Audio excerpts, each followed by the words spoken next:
Hello, my name is Nicole White, and I am one of the Health and Wellness Coordinators with Fulton County Government Department of Senior Services, and this is your Wellness Moment. On Wellness Moment, I will introduce special guests and we will discuss all things wellness. Today, joining us via Zoom is licensed professional counselor Ashley Keaton. Welcome, Ashley. Hi, Nicole. Thanks for having me. Well, thank you so much for being on the show, and thank you for being my first guest. I am honored to have you on here. Will you please tell our viewers a little bit about you and your professional experience as being a counselor? Sure. So, my name is Ashley Keaton. I'm a licensed professional counselor in the state of Georgia. I'm also an approved clinical supervisor.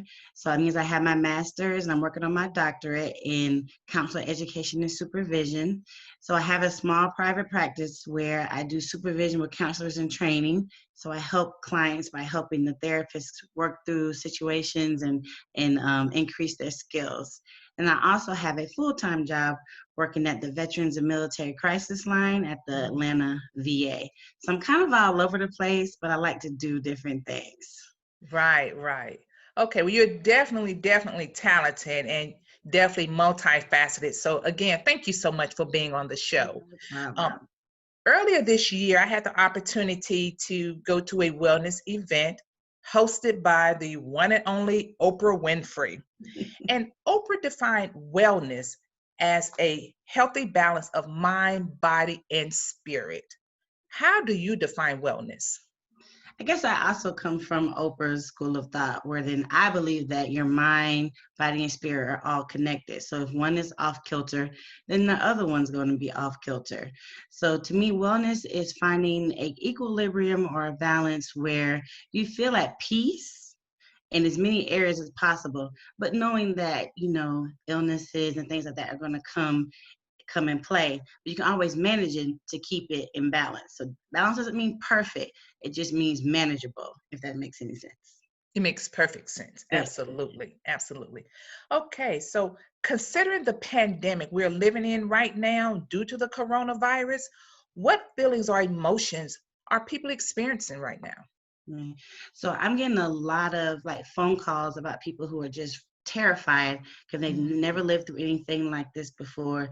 The closest thing that we can remember was like H1N1, swine flu, the bird flu, but it never hit globally. It never hit America as much as, it's the coronavirus is hitting. So a lot of fear, a lot of frustration about not knowing what to do, getting a lot of conflicting reports from the media, your management, just in general, for like the world, we're just scrambling to try and figure out what's going on and what we should do. And then it changes every day. So a lot of fear, a lot of frustration, and then a lot of people are triggered as far as being sequestered in their home. We like to be out and about. We're very social people, so not being able to lean on your support system, go to church, go to school. Some people can't even go to work.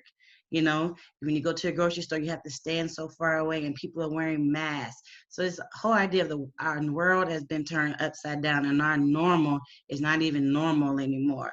So a lot of different confusing, frustrating, fearful emotions that I'm getting, especially from the calls at the crisis line.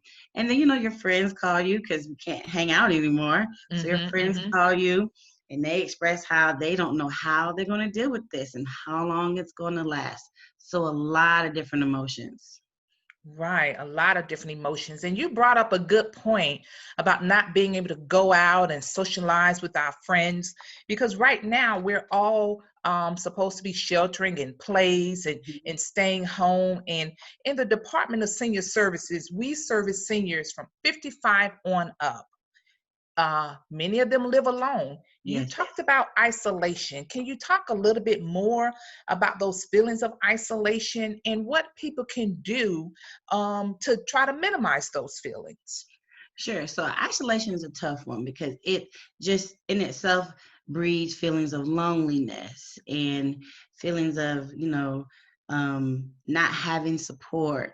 And then there's seniors. What I understand about seniors is, they may go out here and there, but their lives are not as active as younger people. So if you have a senior who's at home, they're really confined to the phone. I'm not sure how many seniors use computers, whether me and you are on the Zoom room. I'm not sure if that's the part of their toolkit or whatever. So seniors, it's all about making sure that you find ways to fill the mind with comforting things, whether that's Mm, reading, okay. music, Mm, playing a puzzle, or whatever it is, writing things. Because I would like to say we need to go old school at this point. Let's go back to like the 30s and 20s and 50s. What were you guys doing then? I'm pretty sure it was knitting. And I have a friend, she's not very old, she's 35, and she's into knitting, learning okay. new skills. Like, that's how you beat isolation and loneliness, is you fill your mind and keep moving as Mhm. much as possible with things that give you comfort and joy. Okay, that makes a lot of sense. A lot of sense. Just like you say, going back to doing things that we may not be doing anymore that we used to enjoy, reading, knitting, word puzzles, and like I say, a lot of our seniors may not be on social media, but maybe this is a good time for them to test it out. I know Yeah, it can be scary, but yeah, maybe trying to log on to Facebook and, if possible, calling up one of the grandkids or calling their kids to get them to, to show them how to, log into social media. It's not all absolutely. bad. It isn't. It isn't. Yes, just breaking that ice of, if this is how we're going to be able to be social, then let's give it a shot. Exactly, exactly. I know right now we're starting to lean on technology more than ever. So, now is a good time to, dive in, at least test the Absolutely. waters, test the waters. Okay. Let me ask you this. How is this pandemic affecting those who may already have pre-existing uh, mental health concerns like depression or anxiety? Right. So that's when we go back to, the old school nature versus nurture debate. Okay. So, when you have mental health issues, it can be biological, such as like maybe depression runs in your family, or maybe you have a family history of alcoholism or schizophrenia, or whatever, it runs in your family. So that's one aspect of it. Then you have nature that is triggered by Okay. something, so Right. that that event can cause you to have anxiety or something like that, a tornado, or in our instance, a coronavirus. Mm-hmm. So what happens is, if you already have an underlying condition and then an outside trigger happens, such as a coronavirus, where your norm is completely turned upside down, it creates a different layer. So now you have something that you've always had, and then something new, and it can exacerbate it and Okay. intensify it. So I want people to understand, you're not crazy. You're not, this isn't like you're getting worse or anything like that. You have a different level of stress added on to what you already have. So you have to learn how to manage both. So that Right. means just taking medicine, therapy, whatever it is, social supports that you use to handle your depression. And then you need to up the ante a little and add some more barriers and safeguards and coping skills. Mm, mm. Good point. Good tips right there. Absolutely. Thank you. Okay. Well, how can you recommend that all of us try to stay mentally and emotionally well? Because, even those of us who may not have um, any diagnosed mental Mhm. health concerns, Yeah. I know even for myself, I'm just feeling really anxious and nervous. And, just these are some really uncertain times. So, how can all of us, try to stay mentally and emotionally well? Right. So I guess the first part, this is something that is like, this is Ashley talking. And from what I've noticed on the airways and all that stuff, moderate your consumption of news. I see Mm, people listen to the news and have it on all day long, and they're triggered by everything that happens. So I would say, of course, watch the news so you're staying in the know, but block out times where you're not engaged with the TV. Find things that you don't require you to be just sitting in front of a TV, just flipping the channels and things like that. Get up and move, whether it's just to Mm. go to the mailbox or go outside to the backyard. If you're having an apartment and you can't get out, move from the living room to the kitchen, for a different bedroom. Like, just stay active. Because one thing about anxiety and a lot of, triggers and stressors is that they're in the moment. So you can break it by actually moving the mind or moving the body. That goes back to our question before, is how that's all connected. So if you're sitting in front of a TV and you're saying, oh, here's another 25 cases of coronavirus, and then you see watching the counter and it's going round and round and round, get up from the TV, go get a glass of water, go look out the window, do something that makes you break that train of thought. So that is like what I'm seeing the most, is that we're so glued on the TV and want to know what's going on, that Mhm. we're being overloaded, and that anxiety just ramps up. So once you get away from the TV, I would say go back to doing things that you normally would have done before the outbreak. For example, if you're a morning person and you like to get up and make some coffee, do that now. Don't sleep in. Go back to doing as much as you can do before this. So make your coffee, eat your breakfast, read the paper, read the news, be you as much as possible that you were before. And then if you go to sleep early, go to sleep early. Don't stay up to 2 or 3 in the morning watching TV or whatever. I know it seems like it's nice, but what you're doing is you're throwing yourself off kilter. And Mm. so by the time you get back up, you're not well rested. You're out of your schedule and everything like that. So I would say try to be who you were before this happened as much as possible. I know a lot of it's not going to be possible, but yeah, make your cup of coffee, you know, in your house, things like that. Do as much as you can, because it will go away and then you'll go back to normal. But you don't want to have all these unhealthy habits by the time we come out of isolation and shelter in place, right? Absolutely, absolutely. So it sounds like you say, even though we're in this, I like to call it a temporary Mm-hmm. new normal.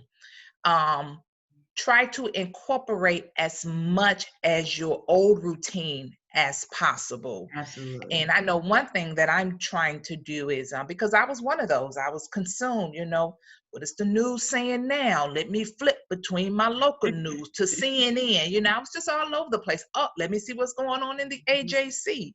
But I Mhm. did say one thing I was going to try to do is in the morning, I was not going to start with media. I was not going to start with technology. I was not going to start with social media. And I was not going to end my day with that as well. So I was Mhm. going to start with something fresh, something new, like you mentioned, fixing a cup of coffee. And at night, having a cup of tea, Yeah. just something, that would help me not be so consumed with what's going on in the world right now. Of course, we need to know, but we definitely don't need information overload, if Exactly. that makes sense. It does. And you brought up a good point about staying active. One thing, a plug, one thing that we're also doing in the Department of Senior Services, because as you know, you visited one of our senior centers, the Benson Center, and we appreciate you so much. Um, at the centers, normally our participants are able to visit the different centers. We have Benson, Darnell, Mills, Bowden. We have our 4 senior centers. And our participants are so used to coming into the centers. They're used to participating in classes. They're used to engaging with their instructors and their friends and, going to aerobics and art and music. And we're sheltering in place. Yes. So what we've done in the Department of Senior Services is that now we're offering those classes virtually. Perfect. Exactly. So now our participants are able to log into Zoom or go on YouTube and participate in classes with their favorite instructors and maybe see some of their friends on Zoom and, still be engaged and, remain and have some sense of normalcy and stay active at the same time. So Absolutely. goes hand in hand with what you just said. So glad to know we're on the right path. Thank you so much for that. Let me ask you this. In your line of work, you mentioned that you work at the VA on the crisis line, I Yes. believe. Yes. So I'm pretty sure, well, I know you do, you engage with a lot of callers who are experiencing PTSD, post-traumatic stress disorder. Once this pandemic ends, we're going to have a lot more people who may be experiencing those symptoms, Absolutely. especially some of our frontline workers, our emergency responders, doctors, nurses, firemen, police, EMS. I don't want to say all the way down, but even including our grocery store clerks. The grocery stores are still open. The cashiers are still there. And once this is open, they're going to have to try to, I want to say, deal with those feelings. Mhm. What is your recommendation for those individuals? And how will the mental health professionals address that increased need for services? Right.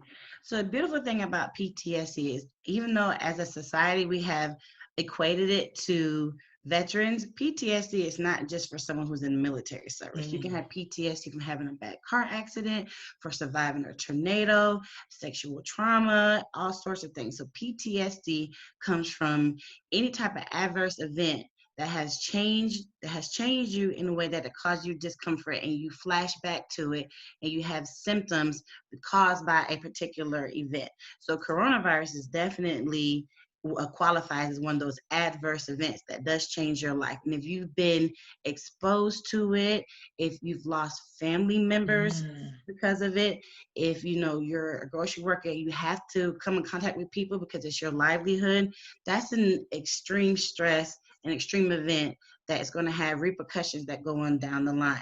So in the moment, I would say if you feel like you're having any type of PTSD symptoms, such as flashbacks or startle reflexes, uncontrolled anxiety, not understanding why you're triggered, uncontrollable anger, anything like that, then I would say reach out to first someone that you trust and say, hey, I'm not feeling normal. This is what I'm going through. So you can do a little bit of reality testing. Maybe it's just a bad day.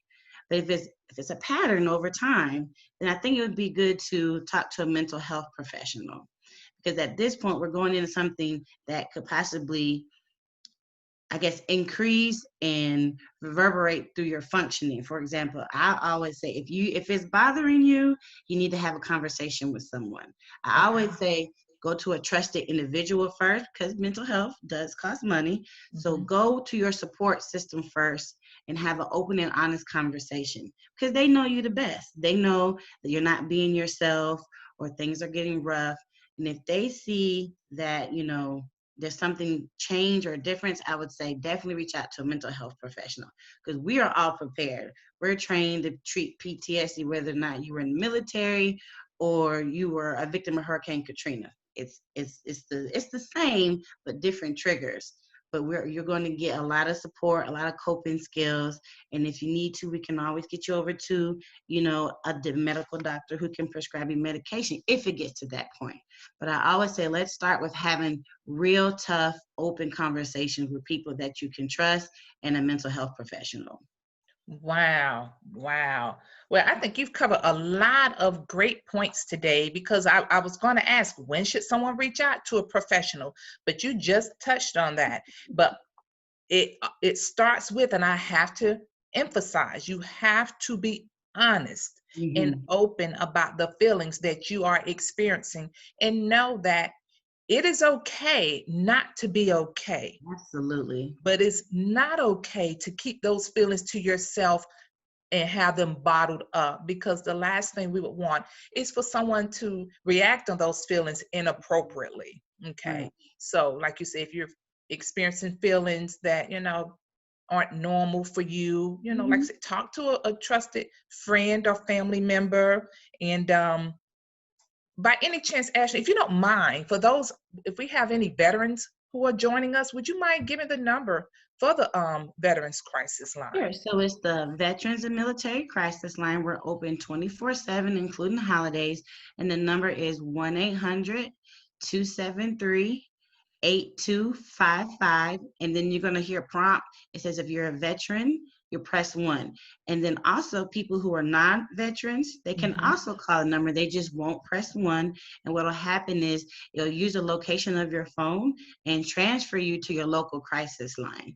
So especially for our older individuals who maybe second house don't have access to be able to go shopping and get food, another number I want to give you is United Way. Is 211, just like 911. So you pick up your phone and you dial 211, and it's going to get you over to United Way hotline, which has a huge database of resources. So I know one of the things that seniors are having problems with is getting meals to their homes and things like that. So that would be another number that I would call. It's got a huge database of resources and different people who can help, different nonprofits, anything, and they'll be local to you. So maybe me and you may not know where to go, but they do, because they'll service that entire area. Absolutely. Great, great. Another plug, Fulton County Department of Senior Services. We're also providing home delivered meal services. So hopefully our participants were able to get that information. And if they need assistance with that, please just reach out to our star line. Another number that I also want to give for some of our viewers is the number to Fulton County's Department of Behavioral Health. And that number is area code 404-613-3675. Again, that number is 404-613-3675. Well, Ashley, I think we've covered a lot of information. Is there anything else you would like to share with our viewers today? No, just that, just be mindful of how you're feeling and the changes, and just know, like you said, it's expected for you guys not to be okay. It's expected for me and Nicole not to be okay. This Absolutely. is the first time most of us can't remember going through anything like this, and there are trained professionals out here who are willing to help. So if you're willing to reach out to us, we're definitely willing to reach a hand back out. And no judgment here. We're all going through it together. We're all in it together. Well, thank you again so much, Ashley. And one of my goals with Wellness Moment is to inform and inspire. So like Ashley said, we're in this together. There are people out there willing, ready to help. So if you have any feelings, any emotions, or you just need to talk, please dial one of the numbers that was given to you. Okay. Ashley, thank you so much for joining us. And I hope that you would join us again in the very near future. I'm more than ready. Anytime. All right. Thank you so much. Thank you all so much for watching. This has been your Wellness Moment. My name is Nicole. Hopefully we inform and inspire, and I look forward to seeing you next time. Thank you.